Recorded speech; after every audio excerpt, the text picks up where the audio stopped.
Your Excellency, Ambassador Eduardo Enrique Reina Garcia, Minister of Foreign Affairs and International Cooperation of the Republic of Honduras, Excellencies, distinguished guests, ladies and gentlemen, very good afternoon to all of you.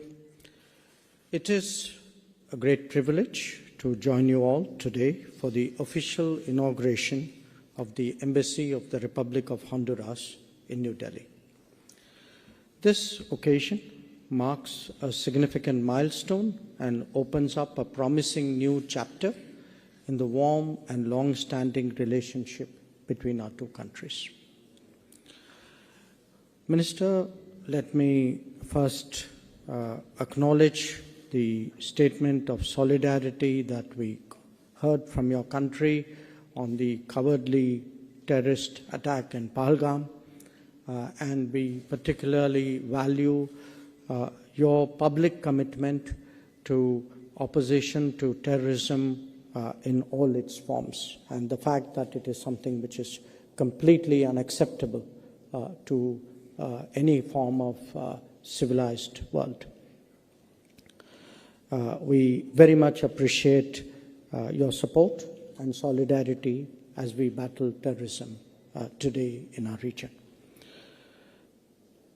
Where the opening of this embassy is concerned, I regard it as more than a ceremonial event.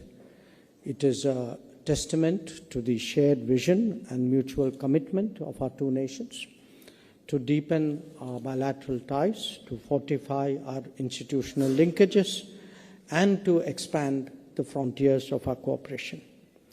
It reflects our common aspiration to forge partnerships not just with Honduras, but with the larger region, relationships that transcend geography and embody the values of mutual respect, solidarity, and shared progress.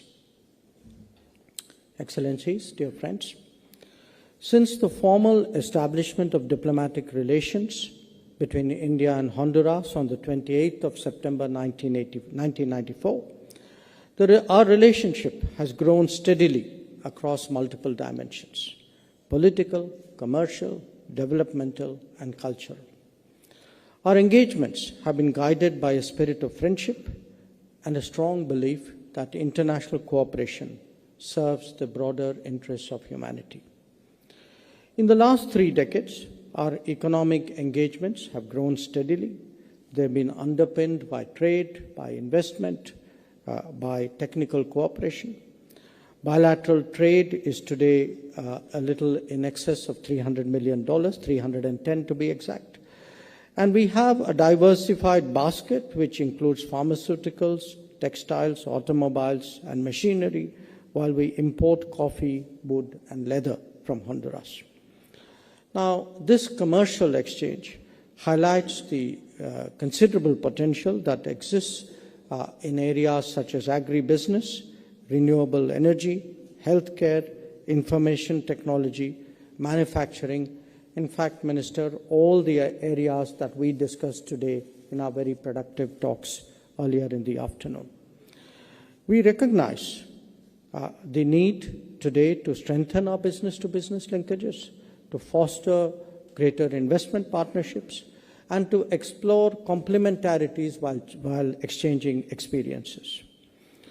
Where Indian companies are concerned, I do want to recognize that they have a particular interest in renewable energy and IT-enabled services sectors. We think that your country's strategic location, its favorable investment climate, and its demand for sustainable solutions make it an attractive destination. Recently, Hondutel, which is your national telecom operator, had signed a memorandum of understanding with one of our major telecom players, Reliance Jio, paving the way for the rollout of a 5G network in Honduras. This collaboration marks a significant step in digital connectivity partnership as well as in technology innovation. I'm very confident that the opening of the Embassy of Honduras in New Delhi will go a long way to facilitate trade promotion, will encourage business people to use the embassy as a hub for matchmaking, that it will provide institutional support to undertake greater initiative activities and engagements. I also want to share on this occasion the discussions that we've had today, and I think some of our earlier meetings as well. The fact that as part of Global South cooperation, we have the possibility of exchanging developmental experiences.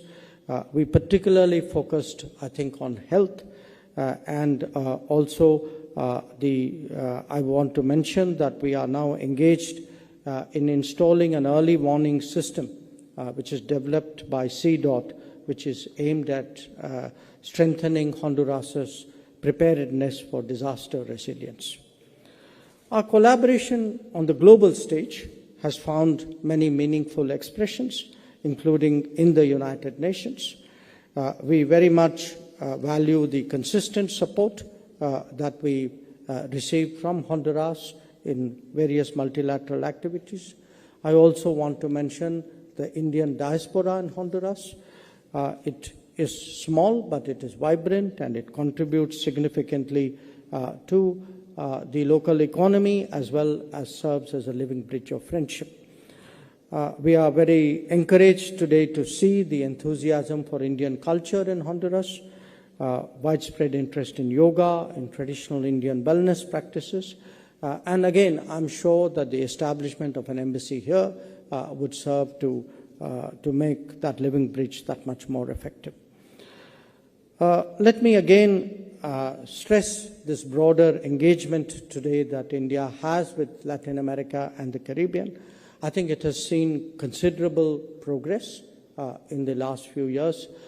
When I became minister 6 years ago, I promised many of you or your predecessors that it is certainly a region in which we would take much greater interest, invest much deeper energies, and have much more activity. To me, the opening of an embassy here is an affirmation that this effort that we have made is actually paying off, that the embassy, a resident embassy, is actually a commitment by Honduras to really realize the full potential of our ties. And there is so much that we can do here, do in terms of business, as I said, do in terms of education, capacity building.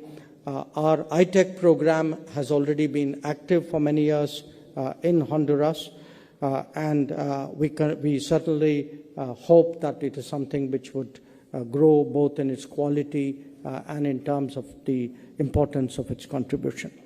So once again, let me, Minister, wish you and your team and your wife